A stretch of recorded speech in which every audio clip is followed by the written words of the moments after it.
どうも、スワンです。人にネガティブな感情を与えて行動をコントロールする。その代表例の一つが今回のテーマ、叱るです。今回読んだ本、これ、人材育成の本としてもかなり面白かったんですが、たまごっち育成にも導入していきたいと思いました。さて、皆さん、めちゃくちゃ怒ってる人、つまり、激おこ、スティック、ファイナリアリティ、プンプンドリームな人に出会ったらどう思います？多分反省より先に、やばい、逃げたいってなりますよね。どうしたらよかったのか、何が問題だったのか、そんなことを冷静に考える余裕なんてない。これが叱られる側の思考です。じゃあ、叱っている側はどうか。烈火のごとく怒って、その結果、相手が自分の思い通りに動いたら、ちゃんと伝わったと思うかもしれない。でも、本当にそうでしょうか。もし、同じことで何度も叱っているなら、それ、教育じゃなくて、叱ること自体に依存している可能性もある。いやいや待て、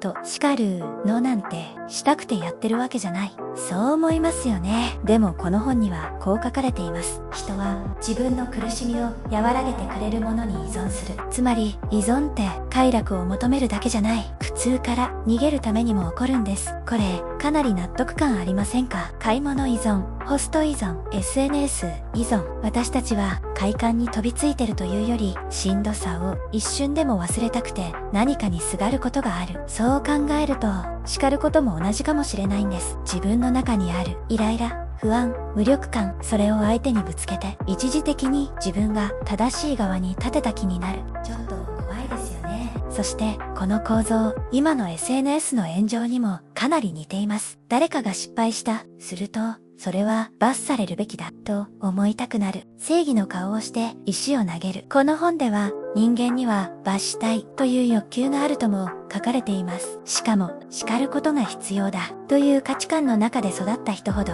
叱ることを当然のものとして再生産しやすい。業が深い。とはいえ、ここでじゃあ一切叱るなってことというと、それも違います。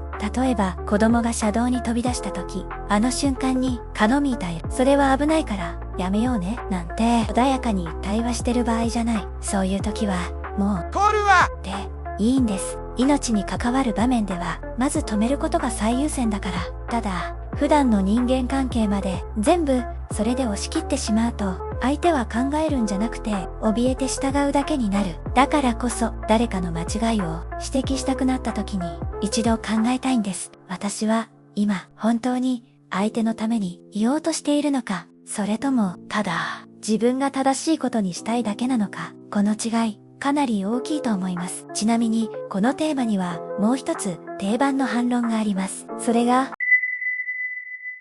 これ、確かによく聞く。でもこの本には、この意見に対する筆者の見解もちゃんと書かれています。そこもかなり面白かったです。続きが気になった人は、ぜひ読んでみてください。ではまた、バイ。